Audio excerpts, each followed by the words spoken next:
Guys, welcome to Polity Facts Studio. Today we will discuss some provision regarding the loss of Indian citizenship. So ऐसे बहुत सारे cases होते हैं जिसके अंदर किसी पर्सन से उसकी इंडियन सिटीजनशिप को छीन लिया जाता है या फिर वो अपनी मर्जी से ही अपनी सिटीजनशिप को टर्मिनेट कर देता है. Let's discuss these cases one by one.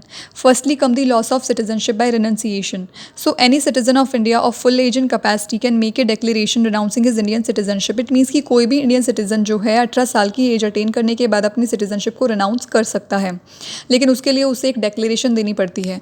Upon the registration of that declaration that person ceases to be a citizen of India, यानी कि जैसे ही उसके डेक्लेरेशन का रजिस्ट्रेशन हो जाता है इंडिया के अंदर, उसके जस्ट बाद ही वो इंडिया का सिटीजन नहीं रहता है. However, if such declaration is during a war in which India is engaged, its registration shall be withheld by the government of India.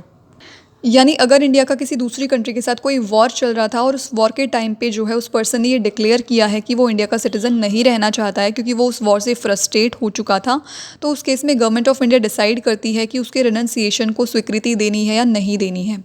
Further when a person renounce his or her citizenship, every minor child of that person also lose the Indian citizenship. It means कि जैसे ही कोई person रिनंसिएट करता है अपनी citizenship को, उसका हर एक single minor child India का सिटीज़न नहीं रहता.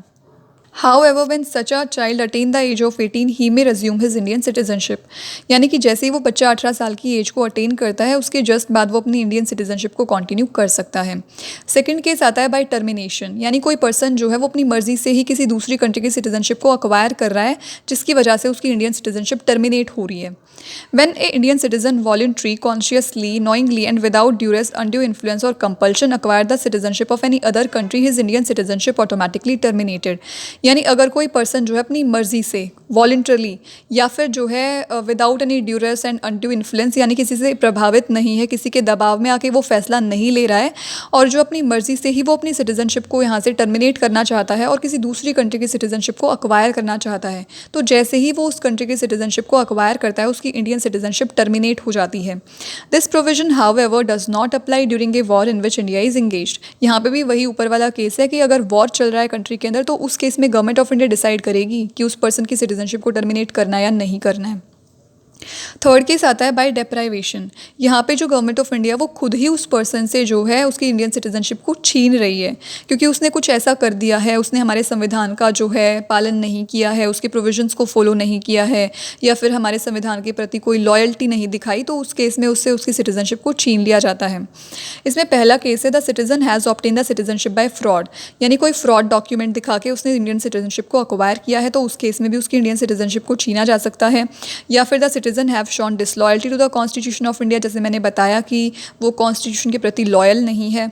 The citizen has unlawfully traded और communicated with the enemy during the war, यानी हमारा जो है वॉर चल रहा था किसी दूसरी कंट्री के साथ और वो पर्सन जो है उसी कंट्री से किसी ना किसी फॉर्म में कनेक्टेड है, कम्युनिकेट कर रहा है उस कंट्री से, उसका साथ दे रहा है या फिर उसके साथ जो है अनलॉफुल तरीके से ट्रेड कर रहा है, व्यापार कर रहा है. नेक्स्ट आता है the citizen has within 5 year after registration और naturalisation being imprisoned in any country for 2 years.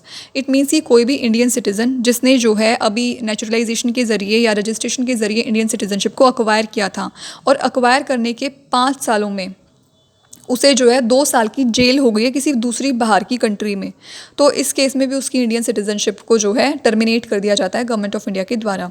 या फिर लास्ट केस है the citizen has ordinary resident out of India for 7 year continuously, कि वो पर्सन जो है लगातार 7 सालों से बाहर रह रहा है, इंडिया के अंदर आ भी नहीं रहा है, ये भी नहीं देख रहा है इंडिया के अंदर क्या चल रहा है, पिछले 7 साल से टोटली बाहर रह रहा है, तो उस केस में भी उस पर्सन से उसकी इंडियन सिटीजनशिप को छीन लिया जाता है हमारी गवर्नमेंट ऑफ इंडिया के द्वारा. ये थे कुछ provision regarding the loss of Indian citizenship. In the previous videos, we have discussed the articles 5 to 11 regarding the citizenship.